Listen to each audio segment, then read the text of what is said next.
Halo Sobat Football Lovers, kembali lagi di channel Bal News 2. Nah, kali ini di channel ini kami membahas berita seputar olahraga sepak bola. Dari mulai berita timnas Indonesia, informasi Liga Indonesia, informasi Liga seputar internasional. Bagi kalian yang belum subscribe channel ini, bisa langsung di subscribe dan nyalakan loncengnya agar kalian tidak ketinggalan video terbaru dari kami. Baiklah, langsung saja kita masuk ke video pembahasannya. Ya, debutan tapi berpengalaman, AFC sebut 4 pemain berbahaya milik Timnas U23 Indonesia. Siapa saja? Timnas Indonesia naik kelas di benua Asia. Erick Thohir mengatakan ASEAN bukan level kita. Gara-gara ngebet ingin kalahkan Timnas Indonesia U23, Timnas Jordania U23 minta bantuan kepada Timnas Vietnam. Dan inilah 7 pemain label Eropa ini yang sempat tolak tawaran bela Timnas Indonesia. Kini ada yang berubah, pikiran sedang proses naturalisasi.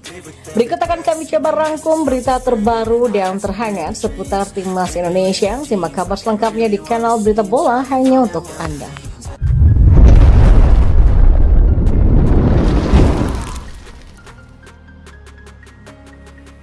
Ya, Timnas U23 Indonesia jadi debutan di Piala Asia U23 2024. Dan menariknya, pasukan Sintayong tidak ingin dianggap remeh dalam turnamen ini. Mereka datang ke Qatar dengan memasang target tinggi untuk lolos ke Olimpiade 2024. Syaratnya, Garuda Muda harus jadi salah satu dari 3 tim terbaik di turnamen. Tentunya misi tersebut tidak mudah dan bergabungnya pemain diaspora menjadi tambahan kekuatan untuk berlaga di ajang ini. Konfederasi Sepak Bola Asia atau AFC ikut menyoroti Timnas U23 Indonesia. Sebelumnya Marcelino Ferdinand dan kawan-kawan sukses melewati babak kualifikasi dengan cukup gemilang.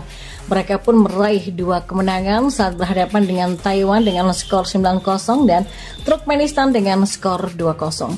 2 hasil positif tersebut menjadi jalan bagi Indonesia untuk melakukan debutan di Piala Asia U23. Debutan turnamen Indonesia itu akan menikmati penampilan pertama mereka di Piala Asia U23. Jadi setelah pelatih kepala Sintayong yang juga menangani tim senior mengarahkan mereka melalui perjalanan kualifikasi yang mengesankan. Demikian AFC menulis tentang Garuda Muda di situs resminya. Masih dalam sumber yang sama juga disebutkan bahwa Sintayong sudah mempersiapkan tim ini dengan sangat baik. Salah satunya dengan membawa pemain muda yang sudah promosi ke timnas senior. Di sisi lain, Timnas Indonesia juga disebut tengah naik kelas di benua Asia usai menjadi negara dengan kenaikan peringkat FIFA tertinggi di dunia pada April 2024. Timnas Indonesia menunjukkan pencapaian tertinggi pada jeda internasional 18-26 Maret 2024. Indonesia tercatat sebagai negara dengan kenaikan ranking FIFA tertinggi di dunia. Skuad Garuda naik 8 peringkat dan mendapatkan tambahan 30,04 poin. Hasil tersebut didapat Indonesia usai melumat Vietnam dalam 2 pertemuan di kualifikasi Piala Dunia 2026. Kemenangan tipis 1-0 didapat atas Vietnam di SUGBK pada 21 Maret 2024, lalu tim Merah Putih menang telak 3-0 di Stadion Midin Hanoi pada 26 Maret 2024. Ya, keberadaan pemain naturalisasi dinilai membuat Indonesia layak bersanding di level 2 benua Asia. Ketua Umum PSSI Erick Thohir juga menyambut positif kenaikan ranking FIFA Indonesia. Menurutnya Indonesia masih harus melangkah lebih jauh untuk juara di level Asia. Erick Thohir juga menegaskan bahwa Asia Tenggara bukan lagi menjadi level utama yang dikejar Indonesia. Menteri BUMN itu juga menyebut turnamen sekelas Piala AFF hanya sebagai trial saja. Ia menekankan jika target PSSI ingin Indonesia menembus 100 besar dunia dalam 3 tahun ke depan. Karena itulah PSSI berharap bisa mencuri poin lagi dari 2 pertandingan kandang lawan Irak dan Filipina pada Juni mendatang. Ya, Timnas Indonesia di bawah asuhan Sintayong juga sudah memberikan perubahan besar di sisi prestasi, ranking dan juga performa yang impresif bagi punggawa Garuda. Pelatih asal Korea Selatan tersebut mengarsiteki Timnas Indonesia senior hingga kelompok umur yang memberikan perubahan signifikan dalam prestasi tim Garuda di kancah Asia. Bahkan Sinteyong juga sudah membuat ranking FIFA dari timnas Indonesia naik dengan menempati peringkat ke-134 dunia dengan koleksi 1102,70 poin dari sebelumnya ranking 142 dunia.